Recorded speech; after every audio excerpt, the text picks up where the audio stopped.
welcome to Rulebreaker. Today I'm going to show you how to play as the Sardakk N'Orr in Twilight Imperium 4th edition. The Sardakk N'Orr, they always remind me of the bug guys from Starship Troopers. They're a pretty combat heavy race. They don't have a lot of sneaky tricks up their sleeves. They're very aggressive, very militaristic, and let's have a look at what you start the game with. Okay, so let's start with a bit of a downer. You actually have no starting technology in the game. You've got all these technology cards, but none of them are available to you at the start of the game. So no advantages at all. That's a very big negative in this game. Not having any technologies means you're going to be playing catch up from the very start. So that's something to be very, very aware of right from the very get-go. You're going to want to be improving your technology base very quickly, or you're going to be lagging very far behind as these guys. Okay, so you've no technology. It's an easy start for you cognitively. You're not going to have a lot of stuff to think about, but you're going to want to build some technologies really quickly, or it's going to be a problem. On the other hand, you've got a pretty decent starting unit group here. So you've got 2 carriers. That's these guys here. You're going to use those to carry some troops around. Having 2 means you can split in 2 different directions at the start and conquer more planets. That's nice. You've got a cruiser, which is quite a fast ship that moves really far. You've got a really high number of infantry. You've got 5. That's these guys. These are the ones that are going to go down on planets and conquer them. So you want to split these up across these 2 carriers very early, most likely, and take some planets. You've got a space dock, which lets you build more stuff, and you've got a PDS unit, which is like a defense cannon. Okay, this is the Sardakk N'Orr home system. It's got 2 planets of Trireme and Quinara. One is a 1-0 planet, 1 resource and 0 influence, pretty weak. The other is a 3-1, which is 3 resources, 1 influence, a bit better. Combined for a 4-1, which is not too bad at all.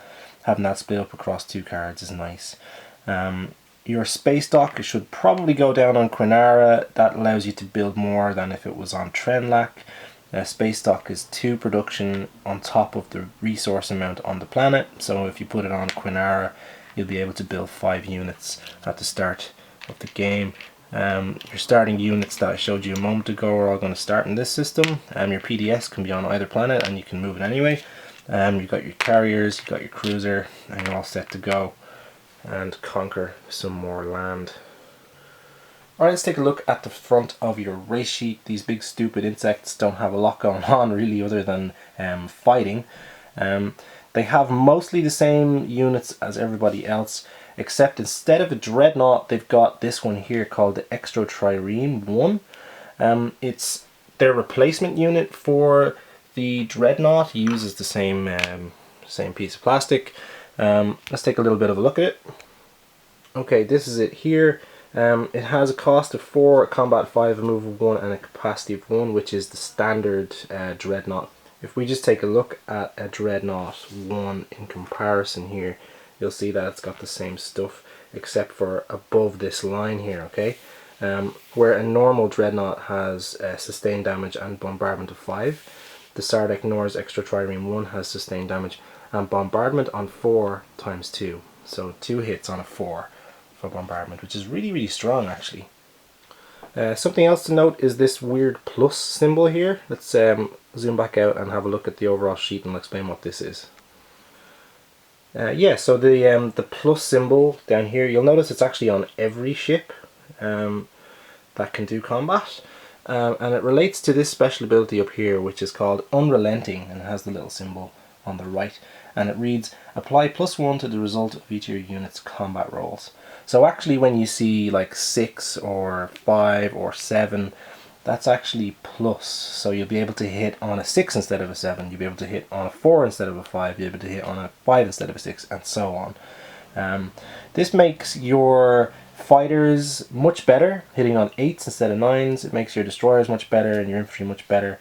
But it's your only ability, okay? You don't have any special tricks up your sleeve. All you're going to be doing is mitigating dice a little bit better. That's it. That's all the Sardakk N'Orr have going for them. This bombardment 4x2 and this plus are everything you've really got going. other than the basic stuff. Sardakk N'Orr also have 3 commodities, which is kind of basic. It's not great for trading. So that means when trade happens and you fill up your commodities, you'll be able to trade up to 3 of them away for trade goods with other players to build more stuff and spend them any way you want. 3 is pretty basic. A lot of the time people might be willing to trade with you because you're very scary in combat with your +1 and your fancy dreadnoughts. So maybe try and utilize this more than you would have expected when you saw what they look like. Maybe they are good traders after all. The Sardakk N'Orr have a pretty big, badass flagship called the Twilight Imperium. It's this guy here. It has a cost of 8, a combat of 2 hits on a 6, but remember that that's actually got the plus, so it's actually on a 5. It has a move of 1 and a capacity of 3. With the ability, apply +1 to the result of each of your other ship's combat rolls in this system. So let's just take a look at the cruiser here, which has a combat of 7, but then it has the plus of 6. Normally it would be hitting on a 6 for the Sardakk N'Orr. If it was in the same system as the Twilight Imperium flagship here, it would actually hit on 5s, which is pretty good. The Twilight Imperium hits on 5s because of the plus, but it doesn't hit on 4s because of itself. So it's other ships, okay? Not itself, but other ships. So again, capitalizing on the whole crazy amounts of damage thing going on here with the Sardakk N'Orr die rolling, the flagship just accentuates that even more. It doesn't do anything else really. It has sustained damage just like any other flagship, which means it can take a hit and not be destroyed, and then it goes upside down like this, and then if it took another hit it would be destroyed. Pretty basic ability for all of the flagships, and that's the Twilight N'Orr. Pretty devastating flagship, really powerful, something you probably want to pick up as a Sardakk N'Orr player as soon as possible. The Sardakk N'Orr have 2 racial texts just like anybody else. They've got the Valkyrie Particle Weave, and they have the extra Trireme 2, which is like the Dreadnought upgrade. This one has a prereq of 2 reds, this one has a prereq of 2 blues and a yellow, so they're going to be pretty difficult for you to get with a 0 starting technology baseline. So don't expect to get these super quickly unless you're conquering planets that have these symbols on them to allow you to take a discount. You're probably going to have to choose whether you want to go this way or this way early on. Having both of these is probably a late game, if at all, thing for you, so plan around having only one of these mainly. The Valkyrie Particle Weave reads as follows. After making combat rolls during a round of ground combat, if your opponent produced 1 or more hits, you produce an additional hit. So pretty straightforward. If your infantry units have been involved in fighting and your opponent does a hit, usually getting rid of one of these, you get to do an extra hit. That's just a really powerful ground forces thing to try and ensure that you conquer as many planets as possible. The extra Trireme 2 is a slightly upgraded Dreadnought version here, with a cost of 4, a combat of 5, a move of 2 and a capacity of 1. Let's compare that to the basic one. So as you can see here, the numbers are quite similar, the only difference really being the move 2. It still has the same bombardment 4 times 2. It doesn't have the plus printed on it that it has here, but it does apply. It's to all of the Sardakk N'Orr's ships, and it has the ability, this unit cannot be destroyed by direct hit action cards. After a round of space combat, you may destroy this unit to destroy up to 2 ships in this system.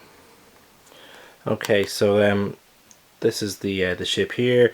A direct hit action card reads as follows. After another player's ship uses sustained damage to cancel a hit produced by your units, destroy that ship. So if I say was a Sardakk N'Orr player and I used sustained damage on my Dreadnought, somebody could use direct hit to destroy it. However, in the case of the extra Trireme 2, this action card can't be used. So that's a nice little bit of load off your mind. You don't have to worry too much about that. Also, this kind of kamikaze power that is there at the end, meaning after a round of space combat, so the ship has to survive through a full round before you can do this. You can just destroy the unit altogether and then destroy 2 ships in the system.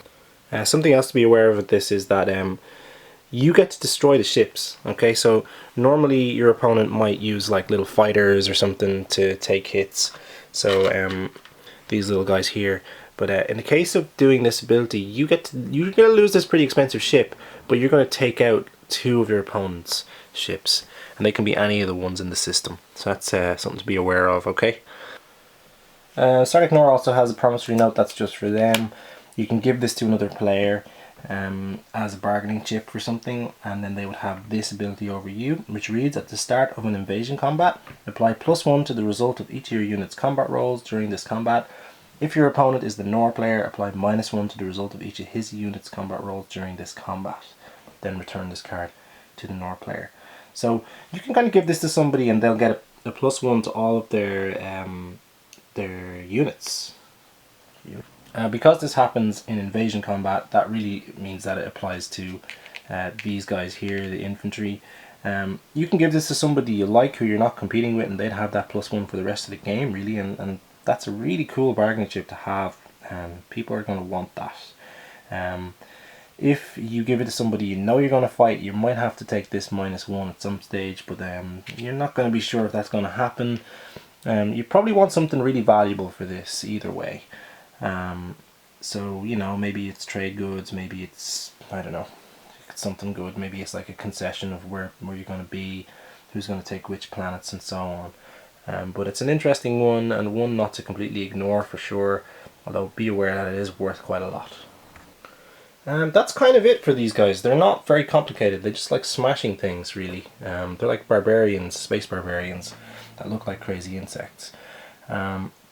I'd like to reiterate the technology thing. You start with no technology whatsoever.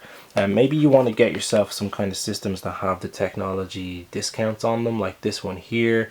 If you have this in your hand when making the Galaxy, try and put it near yourself. The fact that you start with 2 carriers and 5 infantry is a nice little kind of balancer for the fact that you've got no technology. It's still not quite as good as having technology, but you'll be able to split these off in 2 different directions, taking your dudes to different planets to conquer them, and you should be able to get yourself a good bit of production going in the next round. This extra Trireme thing is really cool. I would say go for the second one. I know it's very expensive with the prerequisites, but being able to destroy your opponent's ships is amazing. You're just going to take you quite a while to get to that point of having the 2 blues and the yellow in order to do that. Make that a kind of a long-term goal if I were you. But yeah, smash smash, explode explode, kill as many things as you can. Hopefully the objectives will fall in a way that they're not too technology heavy and you'll be able to do something early and not get too far behind. I think Sardakk N'Orr are very easy race to grok and play as. They're one of the harder ones to win with because they don't have that many tricks up their sleeve. They're very combat heavy. If you don't get production going early, you might lag behind just purely on technology reasons more so than anything else. So go for technology if you can. Try and build 2 technologies early. Get a bit of a head start on your, starting of 0. These guys, you want these. You probably want to get your flagship as well, which is really powerful. Having these big scary ships with the +1 and possibly +2 if you're in the same system as him is going to intimidate a lot of people. So use that intimidation to conquer the galaxy as big scary insect freaky bug things. That's it for the Sardakk N'Orr. Hope you've been enjoying this series. If you have any questions, throw them in the comments and I'll be happy to answer them. Do come back for the next one and we will see you soon. Thank you very much.